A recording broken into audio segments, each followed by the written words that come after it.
like to introduce our next speaker, Dr. Gretchen Starr-LeBeau. Worked for several years in the history department at the University of Kentucky before joining the religion department at Principe College. Thank you. Her teaching focuses on comparative religion and the history of religion. She teaches courses covering world religions, religion in America, and Islam. Her research addresses Christian-Jewish relations and popular piety. She has also published work on Jewish converts tried by the Inquisition in Spain, Portugal, and Venice, and on penance in the early modern world. Will you please welcome Gretchen.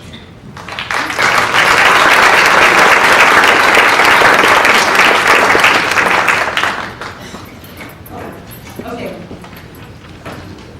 Hello. Can you hear me? Yes. Okay, yay. All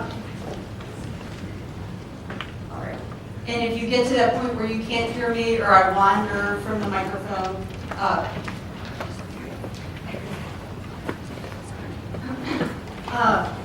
I also wanted to thank Diaz and the New Mexico History Museum for inviting me to speak. I feel really honored to be a part of this symposium. I got a chance to look at some of the materials for the exhibit beforehand. It's really a fantastic exhibit, and so I'm glad that we can support it with a little bit more intellectual labor. Since David gave you an understanding of the position of Jews in Spain, I thought that what I could do then, by contrast, is to give you a sense of where the Inquisition comes from, first. And secondly, what are some of the ways in which it specifically targets conversos, that is, converted Jews and their descendants. And the term converso never goes away. A son, a grandson, indefinitely, you can still be tagged as a converso. Okay? So those are the two kinds of things we'll look at, the origins of the Inquisition and the two moments in which it specifically targets conversion. I think one of the things that will be important and useful in thinking about these issues are also to get a sense of context of where Spain is at this point, where Iberia is, where Europe is. It's a period of a lot of unrest in the 15th century, a lot of political chaos. Countries like today, England and France are suffering civil wars. The Kingdom of Castile is suffering a civil war. And there it is, right in the middle. The Crown of Aragon also goes through a lot of unrest. And so it is a turbulent period politically, right? And also socially, and also economically. I won't revisit the massacres and the forced conversions of 1391 up through 1415, and then even after those waves of violence cease, conversions continue to happen. We don't need to go over that again. So let me skip ahead. But I do want to comment just a little bit on what the surrounding Christian community was thinking about those events, at least some of them. There was a certain amount of debate about whether those acts were appropriate or right. Yes, there are popes who accept those conversions as not entirely forced. There are also popes, Nicholas V, who's urging Christians to stop treating conversos differently from old Christians. So there's a debate within Christianity about how to incorporate and assimilate this newly converted, but not really catechized population, and a sort of unwillingly converted population to boot. There were concerns as well, theological concerns, not only social concerns about how these folks could be assimilated into Christian society, but if they maintained an affinity to Judaism in their hearts, were they endangering the salvation not only of themselves, but of the Christian community as a whole? So for some Christians, it was an important theological issue, an important soteriological issue, an issue of salvation. what the status of other Jews, other converted Jews was. I want to talk just a little bit as well about the period of blood laws that David mentioned earlier. The first place that the period of blood laws show up is the city of Toledo in central Castile. It's an important site of, important center of Jewish population as well as Christian population, at least up until 1400. And as those converted Jews, as those conversos or new Christians start to move into positions of political authority, into civic government, that makes a number of old Christians extremely uncomfortable. Conversion does not mean welcoming in, it turns out, into Christian society. One solution to that is to establish purity of blood laws, limpieza de sangre laws. But those are also controversial, since Paul in the New Testament says there's neither Jew nor Greek, there's neither bond nor free. How can there be old Christians and new Christians? New Christians as well also agitate against purity of blood laws, and they don't tend initially to be able to stand those first, that first kind of resistance. And the purity of blood laws in Toledo actually disappear relatively quickly. But the idea of purity of blood legislation is a very compelling one to old Christians who feel threatened by the presence of these converts and their descendants. Religious orders eventually institute purity of blood laws. Saint Teresa of Avila, one famous, obviously committed Christian and descendant of conversos, her own order after her death eventually forbids conversos to enter, which would have kicked Teresa out as well. I guess like logical consistency was not a big concern. In the Order of St. Jerome, which was a small order in Spain and a little bit in Italy, they argued for decades about whether or not to institute purity of blood laws. Eventually, some of the people who resisted are conversos, some of the people who resisted are old Christians. Okay? So the debates are not just between new and old Christians, it's a little bit more complicated than that. Eventually, when you read through the minutes of the chapter meetings of the Order of St. Jerome, they decided that they would institute purity of blood laws for admitting new members, but just not announce it or tell the people who didn't like it until they all sort of aged out of the system, and then they could be open about what they were doing. It gives you a sense, and this is something that I want to emphasize, that although the Inquisition is an incredibly coercive institution, it was not accepted wholeheartedly or with complete enthusiasm by all members of Iberian society. There were ongoing debates, and it was a long process of making space for the Inquisition. This is one of the things that's important to remember, is how can the Inquisition instantiate itself in society? It needs to become useful to people for that to happen. The Inquisition was established in the reign of these folks, Isabella and Ferdinand. This, I think, was a really key turning point, it's not just me, in the history of Spain's Jews. The couple had married relatively young. Isabel, they were 17 and 18. She was the very eligible heir to the throne of Castile. He was the son and heir of the crown of Aragon. The negotiations over their inheritances were intense. And in the end, they signed a contract in which Isabel insisted that her husband would not have any authority in the kingdom of Castile. Ferdinand had no ability to rule there at all, nor did she, vice versa, in the crown of Aragon.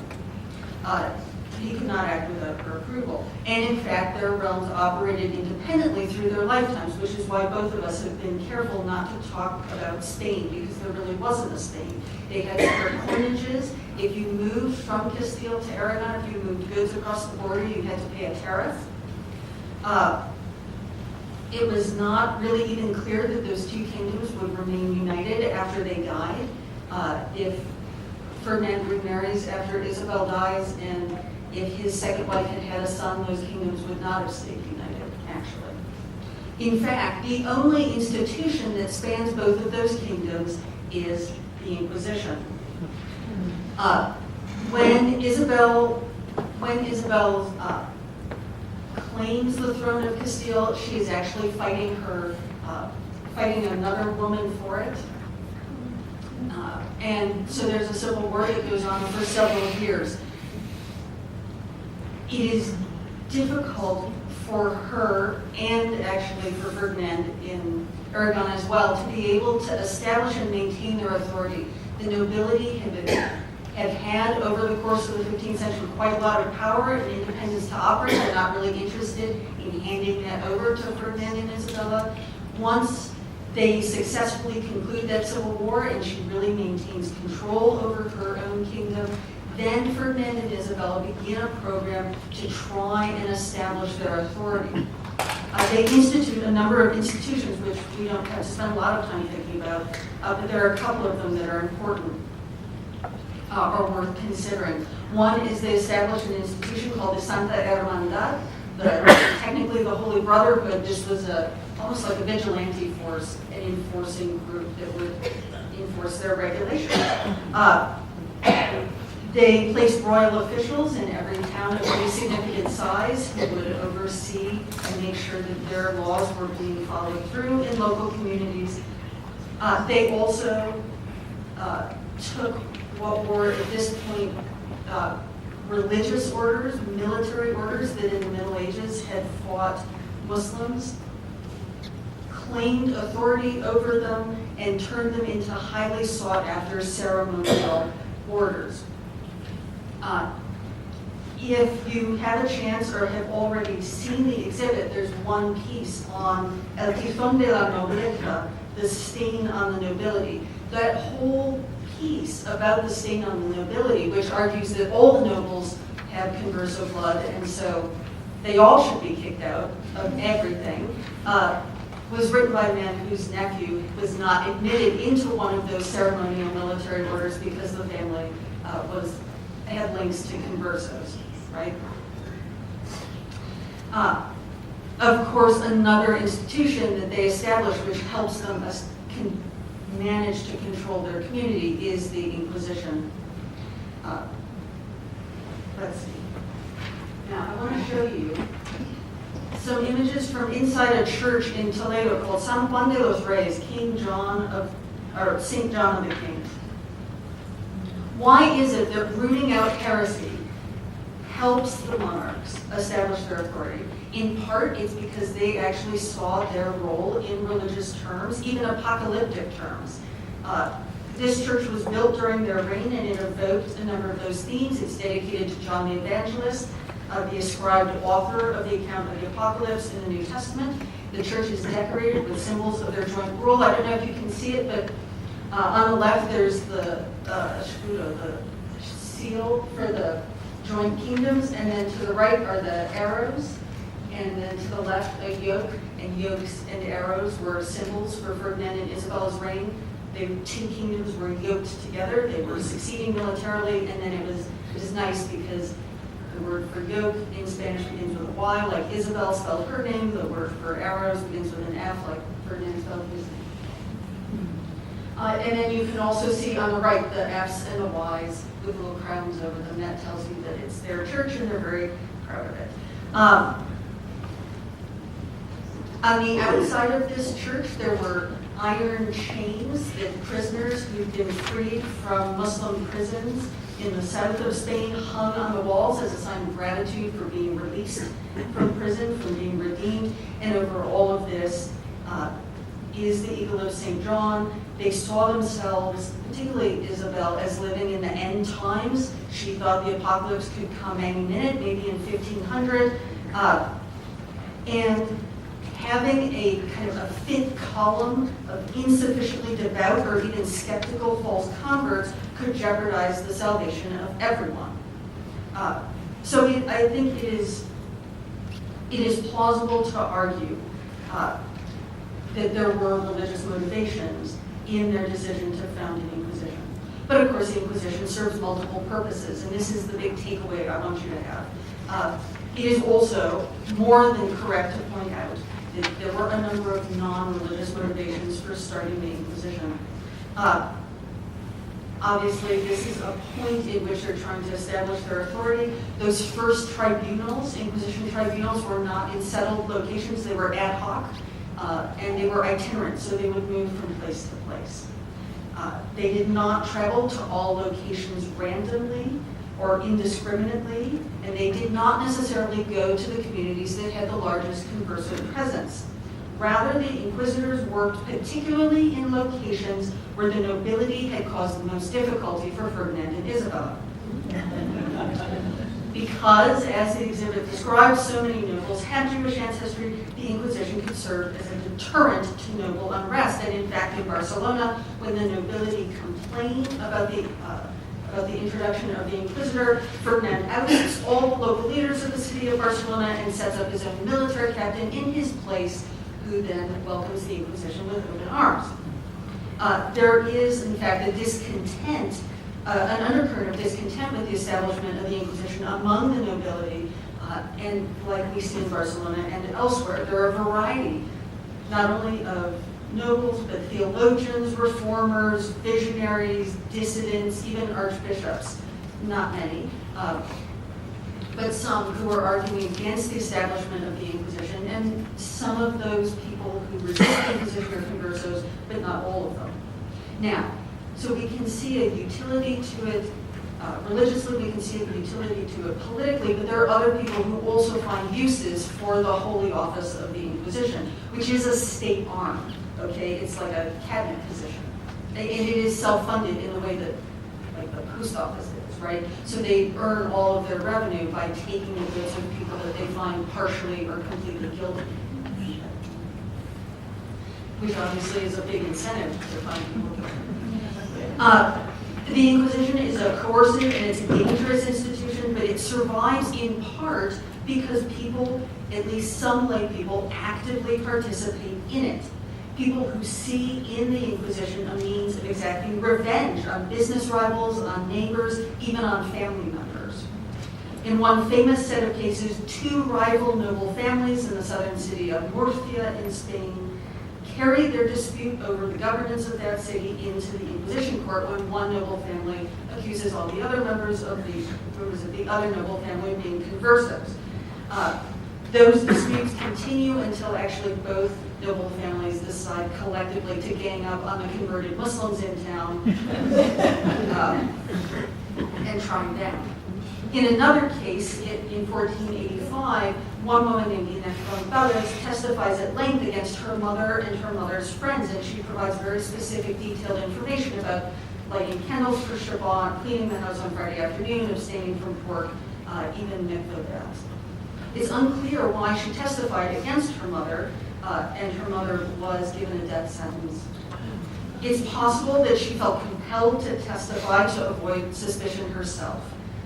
Inés had been imprisoned and was, it looks from the record, we don't have her complete trial, but she was very likely penance. Perhaps that was because she turned in her mother and so many of her mother's friends. It's also conceivable that mother and daughter had a long history of conflict between them. Indirect evidence from the trial suggests that they did not really get along. After she returns to the prison from testifying against her mother says, "What did you say?" And the daughter says, "Yeah, I told about the time that you threw the crucifix down the outhouse." And the conversation goes on from there. So they don't seem like they had a great relationship. Finally, Inés actually might have been a Christian. That's possible. She disagreed with her mother on many things, it's clear. And she did go around town, as another witness testified, saying, "My father's a good Christian, but my mother is a complete Jewess." So there are a number of reasons why people might find it useful to testify. Some people actually denounce themselves. For some, an investigation and a letter from the Inquisition become an imprimatur of orthodoxy, and that allows folks, allows conversos and other people of suspicious background then to move more freely without a suspicion of heresy. This happened in some cases with conversos. It also happened, for example, with two men who were from the Balkans who had been kidnapped by Turks, had been slaves of the Turks for several years. They move around with their master in Ottoman territory to Istanbul, to North Africa. They eventually escape and run to a Spanish outpost in North Africa, and the first thing they do when they arrive is present themselves to the local officer of the Inquisition to get letters of demonstrating their good Christianity, even though at this point they speak, they don't seem like Christians anymore. So, the Inquisition is coercive, but it's one that serves many purposes for many different people. For crown, for subject, for accuser, for even, in some cases, self-accuser. And that's part of, I think, what gives the institution its durability, namely that it could reimagine its relevance in different times and in different places in the Spanish Empire. So, what I'd like to do now is give you a sense of the kind of phases of persecution by conversos, that is, persecution of conversos by the Inquisition, and the changing context of repression in which the Inquisition operates, right? The goal of inquisitors changes over time as the status of conversos in society changes as well. And I just want to point out that the Inquisition investigates a number of different kinds of heresies, blasphemy, bigamy, witchcraft, but we're not going to worry about that. There are two main periods when the Inquisition is specifically focused on conversos, and the first of those comes right at its establishment in the early 1480s. Those earliest years of the Inquisition's operation, from 1481 or so, 1483 to the 1520s, were easily the most lethal and most repressive in the history of the Spanish Inquisition. Death sentences were much more common than they would ever be later on. Inquisitors also focused more exclusively on Judaizing, and it's reasonable to say that inquisitors in that 30 to 40 year period traveled to most major new Christian communities and investigated most adult new Christians there. For the most part, these people seem to have been adults, although I have seen cases where people as young as 13 were tried. The image that I have up now is from 1485. It is a sort of the classic image you want to show of the early Inquisition. This is an auto de fe, a ceremony where the sentences of all of those who were found guilty were read aloud. A sermon would be preached. Those who were found unrepentantly guilty, those who had been tried once, penanced, and tried again, and therefore, you get only 2 strikes with the Inquisition. Those folks were executed. Others who might be present at the auto de fe would be those who had demonstrated remorse or whose guilt was less fully proven, and the Inquisition doesn't really work like a U.S. trial in which you're innocent or guilty. It can be somewhat, the prosecutor can somewhat prove your case or completely prove his case. Right? If the prosecutor only somewhat proved his case, then you would be present at this as well, and given a penance which could range from whipping lightly administered to exile, very rarely house arrest.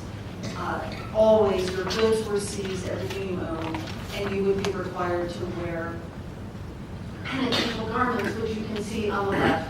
They kind of dunce cap and white. They would have your name and what you had done wrong, and then when you didn't wear it anymore, they would hang it on the walls of the church so that everyone would remember in perpetuity what you and your family members had done. It was, in other words, a kind of ongoing punishment.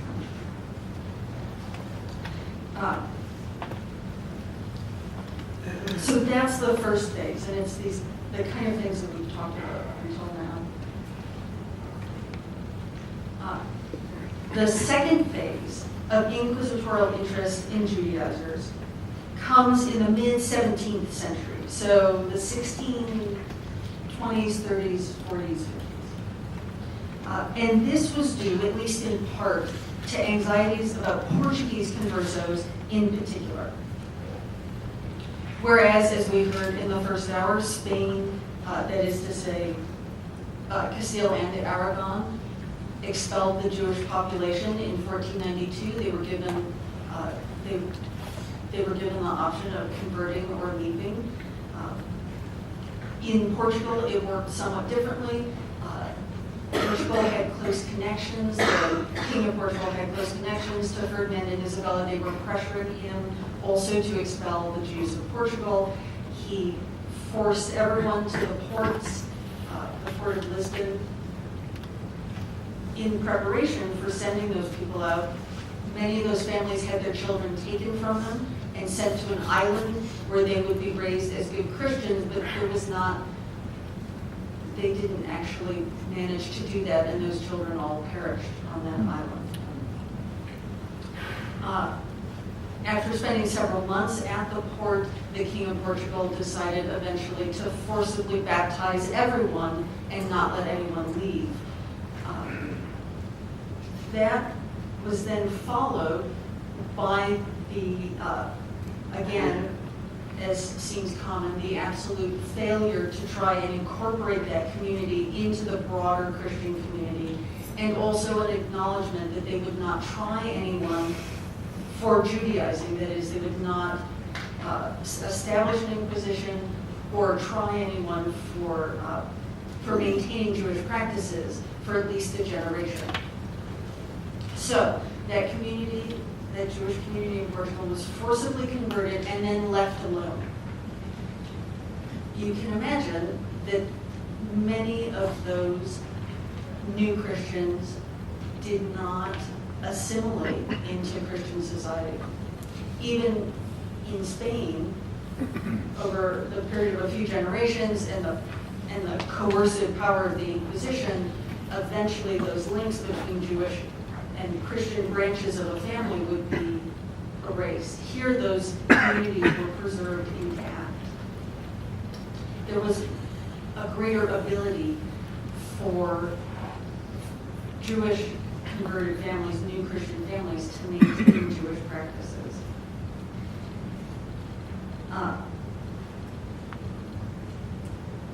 In the year 1580, the King of Portugal dies, and Portugal is brought reluctantly into Spain, becomes united with Spain.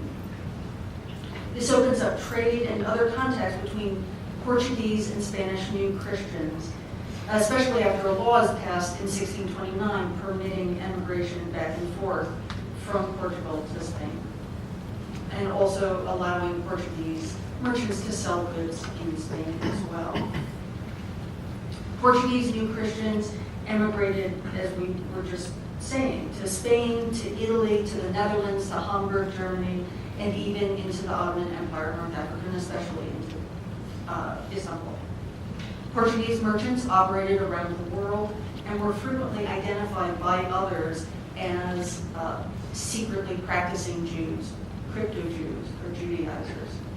In fact, the term Portuguese merchant, or even in Spain, the term Portuguese immigrant, often got elided with the concept of Judaizer or crypto-Jew.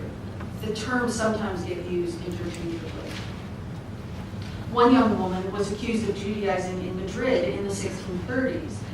She was a Portuguese immigrant. That was really the foundation of the claim against her. She manages to successfully argue for her complete innocence, which was fairly uncommon before the Inquisition. And she does it with a statement written in Portuguese in her own hand, so she's literate as well, that her family were so-called old Christian immigrants, and that she had lived a life of piety since her childhood, and her neighbors talked about how she wanted to be a nun, and so eventually they persuade the inquisitors. But even just the fact of being a Portuguese immigrant could lead the Inquisition and others to view you with suspicion. In the years after that 1629 law was passed, complaints about an increasing number of Portuguese merchants taking business from Spaniards began to appear both in Spain and in the Americas, in Spanish colonies in the Americas. together with complaints about how local shopkeepers were suffering as a result. Portuguese New Christian merchants were sometimes also partnered with the Dutch. Remember, I said that there were some New Christians who moved to Amsterdam. Many of them relocated in parts so that they could live as Jews, return as Jews. And they worked closely with the Dutch as the Dutch were harassing Spanish and Portuguese in the New World. As the Dutch expand into Iberian-controlled territories, they start to attack in the Caribbean, as they make attacks on Brazil. Anxieties about Portuguese merchants expand as well, because many of them are based in the Netherlands. Threats of Dutch action on the eastern coast of South America were an ongoing source of concern for colonists as well. This concern was not that far removed in the minds of colonists from the Portuguese merchants in their midst. So on the one hand, they have Portuguese merchants, new Christians, supposedly Christians, who are operating as merchants in their local communities as part of this joint Iberian empire. There are also Portuguese merchants who are appearing with the Dutch, who are harassing them. And they are seeing connections between those two people, those two groups of people, whether or not those connections exist. Let's see.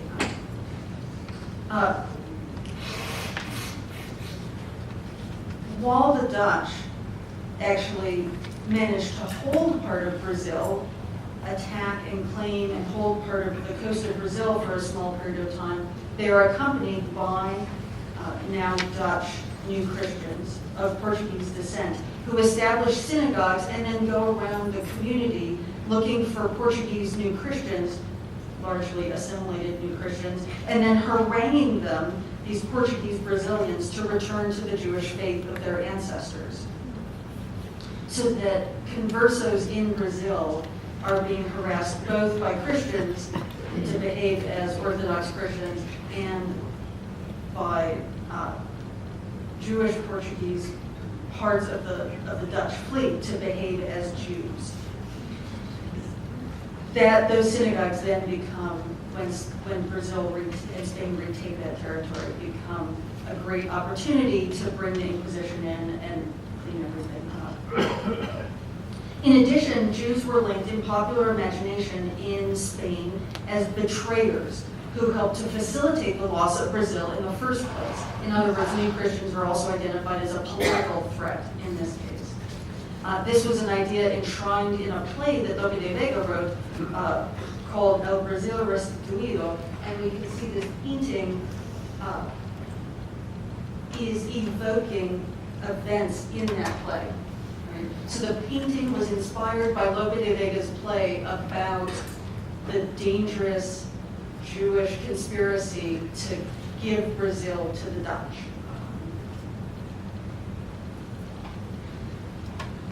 Concerns that equated Portuguese merchants with Jews and then assumed that Jewish Portuguese merchants were allied with Spain's political enemies appeared not only in Spanish and Portuguese America, but also back in Iberia itself.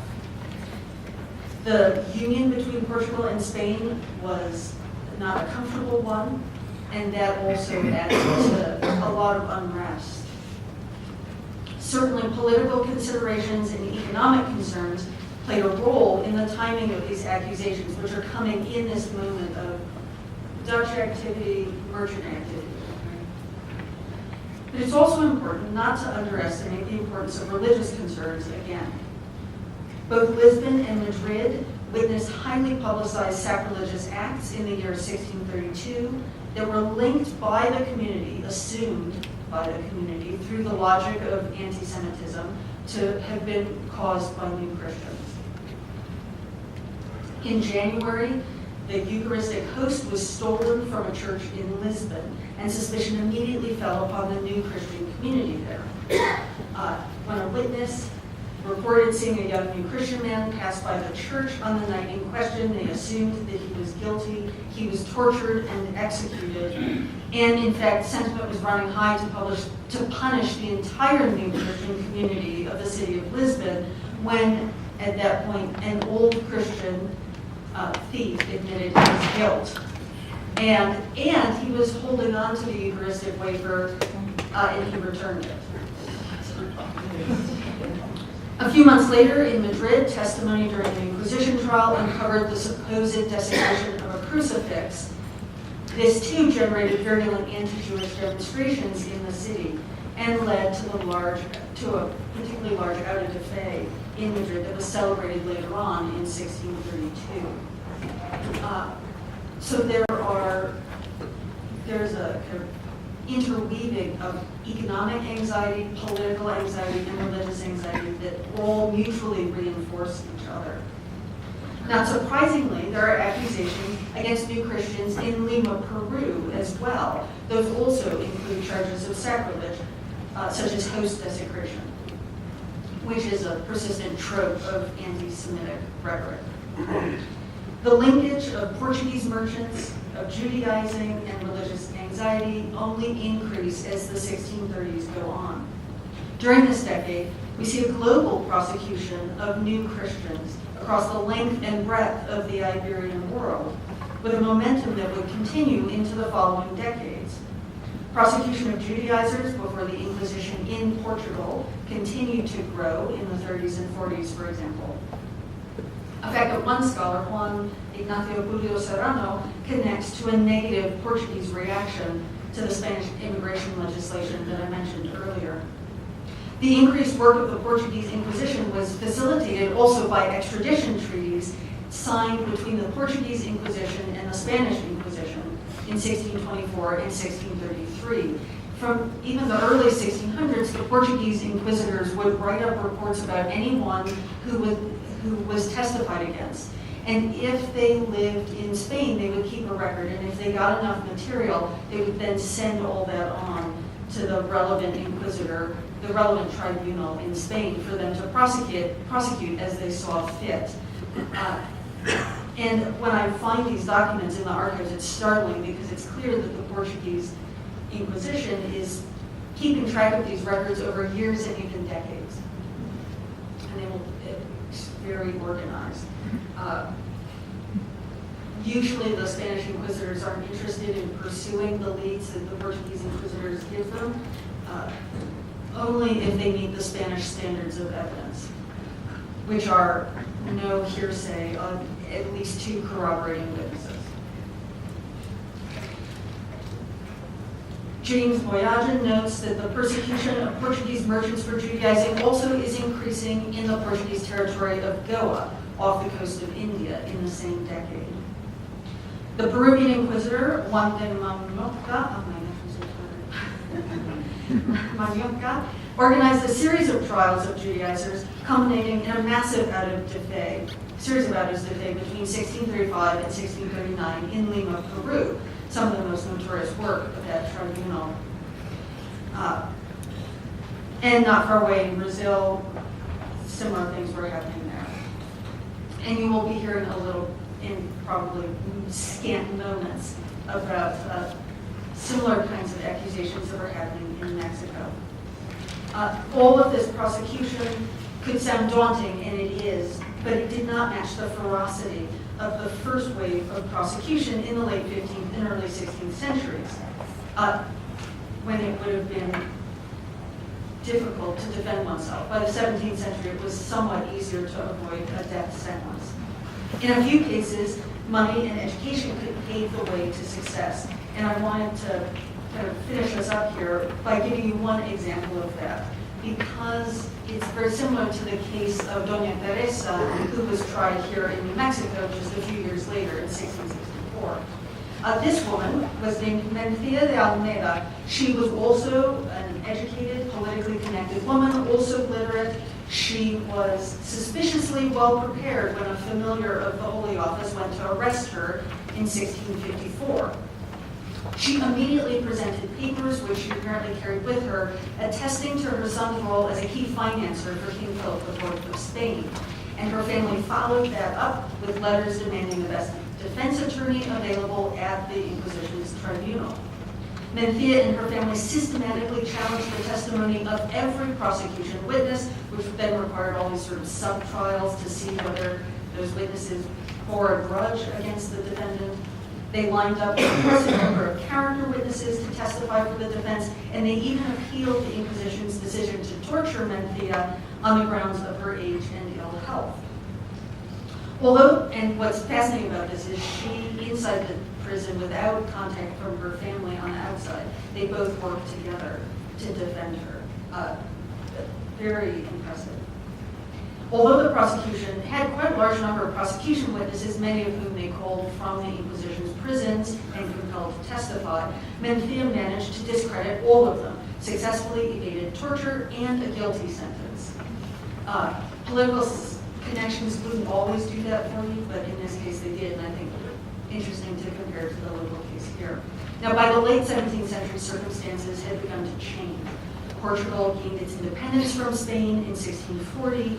Political and economic conditions in Spain actually continued to deteriorate, and as those conditions deteriorated, prosecuting crypto-Jews or new Christians became less of a priority. By 1700, a new royal family in Madrid had turned its attention to other matters, and the Spanish Inquisition itself was much less active in the last century of its existence. Now, if there's one lesson about the Spanish Inquisition that I would like you all to take away from my presentation, it's this: that the prosecution of conversos and their descendants for secret Jewish practices is a part of life in Iberia and in the Iberian colonies, as long as it serves multiple purposes and addresses multiple concerns. As long as it is an outlet for political and economic concerns and religious concerns, as long as there is ideological support for it, as long as there's a certain level of popular and social support for it, at least among some sector of the population, that's required for its ongoing success. When it no longer has all of those, the Inquisition is unsustainable, and its active work declines until actually local citizens, when the Inquisition is abolished, enter in and gleefully set fire to records when it's finally abolished. Thank you.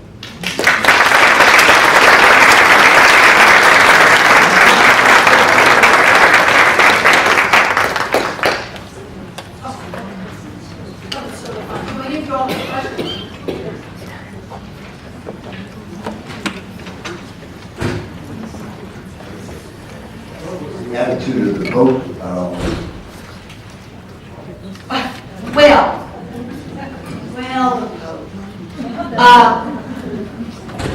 The Pope is from Valencia when the Inquisition is established. And so when Ferdinand and Isabella say, we don't want this to be like your medieval Inquisitions where you're in charge, we want to be in charge, the Pope, who's a local, practically says that's fine. Later on, the Pope is extremely disappointed, a later Pope, very sorry he made that choice. And actually, in the end, decides he likes the idea of being able to try, in this case, Protestants, and sets up his own Roman Inquisition that operates in central and northern Italy. So, one of the things that's really noteworthy about Christianity, Protestantism as well, in the 15th and 16th and 17th centuries, is this interest in maintaining social discipline, maintaining religious discipline, punishing sin. And everyone gets on board with that.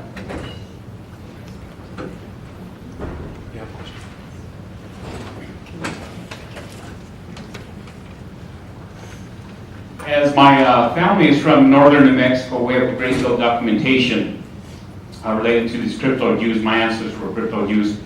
Daniela Maria Valdez at the time.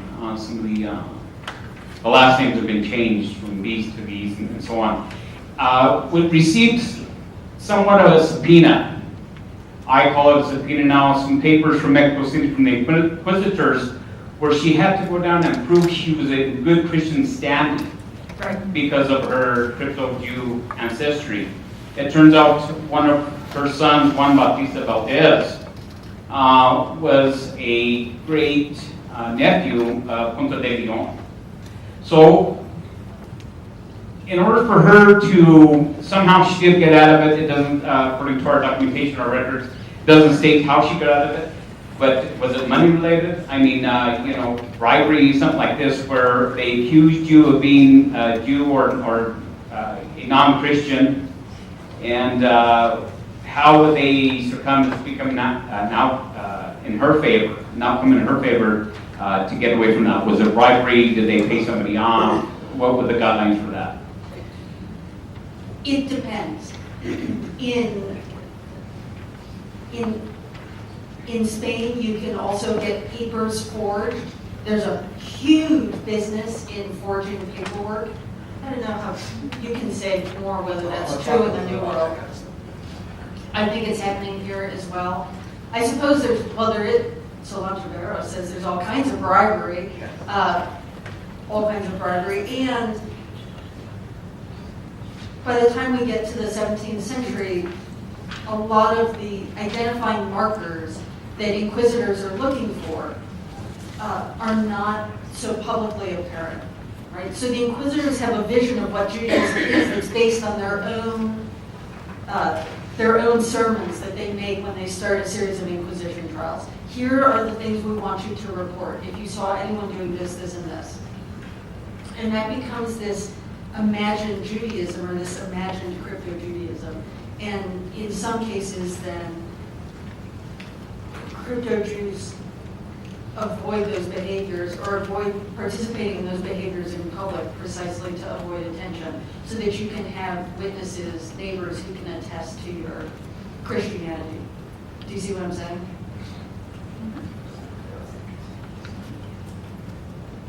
We have a question over here. Go ahead. Hi. A follow-up. In the larger Catholic world, other than Iberia and its colonies, when were the first inquisitional offices other than in Iberia or its colonies? And secondly, on the follow-up to you're talking about Dutch Jews in the New World, were the Jews who came from the northern tip of South America to New York, for the first Jewish group in North America, were they in any way descendants of conversos? Yeah. Isn't that great to get questions like, yes. Yeah, it's super cool. The first congregation in New York is Sephardi, and they are Dutch. They're Portuguese, Dutch Jews. And as to the first Inquisition, that's founded in around the 1220s, and initially Inquisitions it just means an investigation. And they're investigating heretics in southern France. But then it turns out to be this really flexible system, this investigation where you interview people and you have rules about Roman rules of evidence that they apply through canon law. And so then it gets applied to all sorts of things. So Joan of Arc is tried really under an Inquisition. I have a question about the auto de fe and its use. The differences that would occur between Spain and Portugal and Mexico, let's say, in the Americas. And could you comment about how it was used in the relationship between the church and the crown? In the auto de fe? Yes. Okay. Technically, the church does not have the power to execute people. If you're found guilty, you are relaxed to the secular arm of the state that then carries out the executions. Okay. The auto de fe itself, I mentioned the Roman Inquisition. They don't really have autos de fe there, or public ceremonies in the same way. It's a distinctly Iberian, really even Spanish phenomenon. One scholar has talked about the auto de fe as being like a mimesis of the Last Judgment, where you see the Last Judgment enacted before your eyes in anticipation of the real Last Judgment that will come later. Right? There's a sermon, the saved and the damned are separated, and the damned are consumed by fire. That remains a very compelling argument. However, autos de fe are sort of all-day events. People pack picnic lunches, and they go and they hang out, and you listen to a lot of sermons, and there are banners, and there are different confraternities, religious confraternities that are participating in those. And then after all the sermons, you see everyone paraded and you hear everyone's sentences. Sometimes those people who've been found guilty do not participate in the way that the organizers would wish them to. And so if they manage to say something, or if they are particularly noble in the way that they withstand the execution, then it undercuts that argument. It undercuts that sense that you're seeing the Last Judgment enacted. And we know that this is the case because people report on autos de fe, like, in little news booklets. And sometimes people report after the fact that they comment on how impressed they were by certain victims, which is not really what the Inquisition was hoping for. Sometimes they have people who've been accused who are very difficult to deal with, and they actually will organize an auto de fe in a big public kind of repentance ceremony as a way to reconcile the community together. So there was one man who thought he was alternately Elijah or the Messiah. And I think most of us would suggest that he was mentally ill. And the Inquisitors have long conversations with him where they're trying to persuade him that this is not correct Christian theology. And he has long conversations with them. And then he's sentenced, and in the middle of the auto de fe, he stands up and says, "I now realize I was wrong, and here's what's right about the church." And according to the scholar who's investigated it, she says, and I think she's right, that it was all a setup because everyone in town wanted to know what was going on with him, so this was a way that he would publicly acknowledge that he was not, in fact, the Messiah. Go ahead. There's a hand over here. Was the Spanish Inquisition focused almost entirely against Jews and conversos?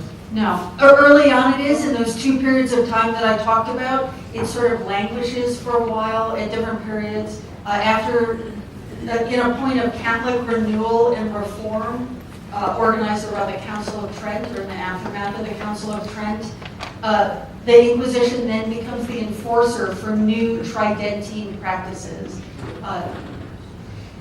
They encourage some of the rules of social behavior that they want done. And then there are other things as well. Converts from Islam, bigamy, sodomy, solicitation in the confessional. If the priest solicits a woman in the confessional, they can also be tried for that. And the Inquisition covers all of that. So different things at different times. Did you want to tell me about Well, just to follow up on that, I just think it's important to note that the Inquisition is not persecuting Jews. It's persecuting baptized Christians who allegedly or actually behave and think like Jews. And what's very interesting about that is that the Spanish and Portuguese Inquisition have no authority over Jews whatsoever. But that's not true for the Roman Inquisition, weirdly enough. They will try Jews if they are impeding the practice of Christianity. So. I have a question here. But yes, it is a Christian operation. I guess I have the microphone now. Thank you for your talk. I enjoyed it. I have a comment. I have examined more than 300 Inquisition trials of the Portuguese Inquisition in the 16th century. And I noticed that there is a period of about 10 years where the Inquisition was very, very quiet. And I haven't noticed that in the literature. Looking at the records, it appears that in 1547, Pope Paul III, I believe, issued, the fourth, one of those guys, issued a general pardon to those Christians who were in jail. At the same time, he decreed that for a period of 10 years, the inquisitors should not take the assets, should not confiscate the assets of the crypto Jews, and those assets, those people who were sentenced to death, and those assets should pass to their descendants, the new Christian descendants. In 1556, when that 10-year period ended, my God, they are really caught up. And one of the most interesting things about Inquisition research now increasingly is looking at the inquisitors, looking at the way in which different officials can influence the way those tribunals operate.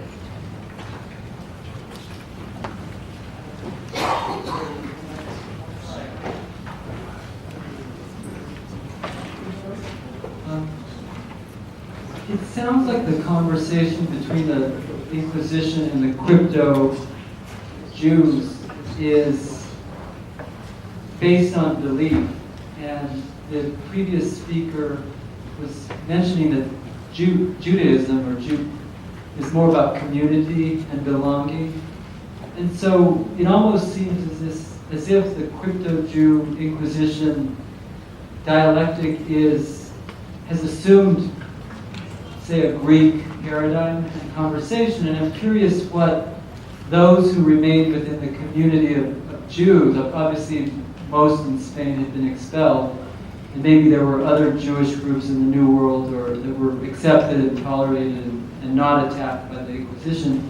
Is there any documentation as to what their perception, reaction about this dialectic going on between the church and the crypto Jews or the new Christians is? Is there their story documented?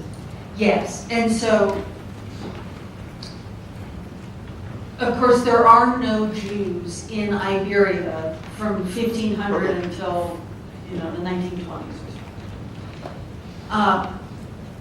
Even before 1492, when the Jews are expelled from Spain, those people who have converted or been converted or whose families converted, who wish to maintain Jewish practices, do so in a context in which they're born and raised in the Catholic Church. And their understanding of Judaism is increasingly influenced by what they hear all around them, because without the structure of learnedness and sort of conventional Jewish learning, it is difficult to maintain those practices, those understandings, untouched by Christianity. So I see people, even in the 15th century, who are tried by the Inquisition, describing their practices in Christian terms, even as they think of them as Jewish. So a lot of those early Judaizers are maintaining Monday and Thursday fasts as a penitential practice for not observing Judaism properly. There is space in Judaism for Monday and Thursday fast, but it isn't really understood as a penitential practice. That's a Christian practice. There's a young woman in 1500 who begins to have visions, and she sees God in heaven, and she sees not Jews, but conversos, crypto Jews, surrounding him in heaven.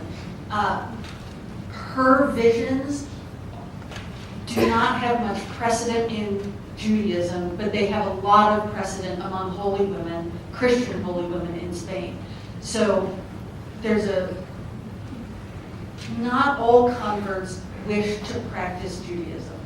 Not all converts understand themselves as Jewish. Teresa of Avila and St. Ignatius do not think of themselves as secret Jews.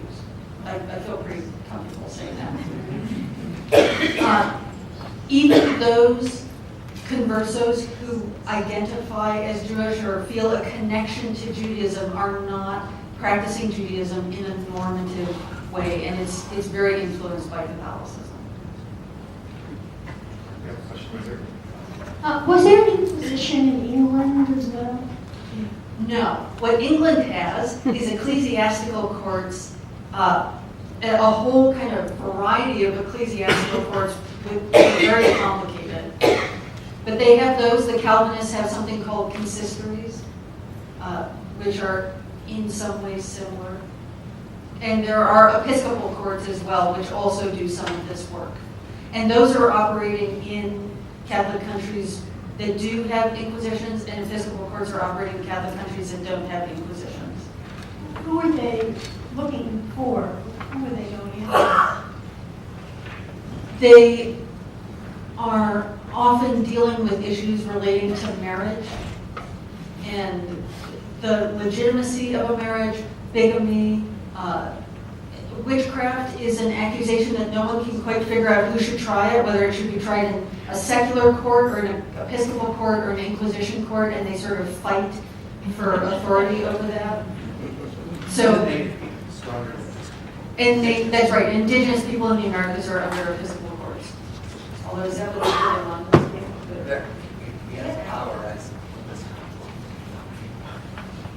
We have just 2 more quick questions. So I think I kind of heard you say this, but it seems like there's an assumption that because there were conversos, that they were all forced conversos, where there may have been people that were actually, where they chose that path. And that in that situation, that there may have been practices that appear to be Jewish, but in fact, if you know your Catholicism, there is such a marriage of these two traditions that if you understand your Catholicism, you can make the argument that those practices were Catholic and not Jewish, even though that person may have been a converso and not forced. So to me, it's like, there's almost like you can't throw this big blanket over this and make an assumption that everybody was forced to convert and that their practices were then solely Jewish, because we come from a very similar tradition. There was a huge amount of diversity in the experience of conversion. But, you know, I think it's fair to say that there were not large numbers of Jews converting to Christianity before Vincent Ferrer, for example, starts his anti-Jewish preaching tour and winds up crowds who then go into Jewish communities and round people up and either murder or convert them, right? Now, but once that starts happening, then there are people who make the choice to convert. And why those people make that choice is difficult for us as historians sometimes to untangle. I think sometimes it might be difficult for those individuals in that moment to untangle why they make those choices to convert. Not everyone is compelled to convert, it's true. Sometimes, some scholars have argued that families are strategically having some branches of the family convert to Christianity, and then the family has a Christian branch which engages in certain kinds of economic activities, and then a Jewish branch that engages in other kinds of economic activities, and then they work together. It's in a very kind of strategic way. We have a question right here, and this is going to be our last question. Thank you. I'm very curious about the effect of the Inquisition on Muslims. Okay.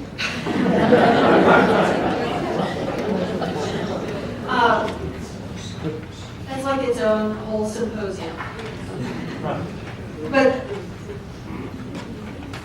there are a lot of differences in the way that converted Jews are dealt with in Spain as opposed to converted Muslims. Muslim converts and their descendants who are known as Moriscos, some of them assimilate, very many of them do not. They are always seen in a political lens because there are Muslim states in North Africa. Spain feels very threatened by the Ottomans. And so Moriscos are always seen as potentially complicit in that, which is why Moriscos, even though they are baptized Christians, eventually are expelled from Spain, whereas conversos who are baptized Christians descended from Jews are not. So, Thank you, Gretchen.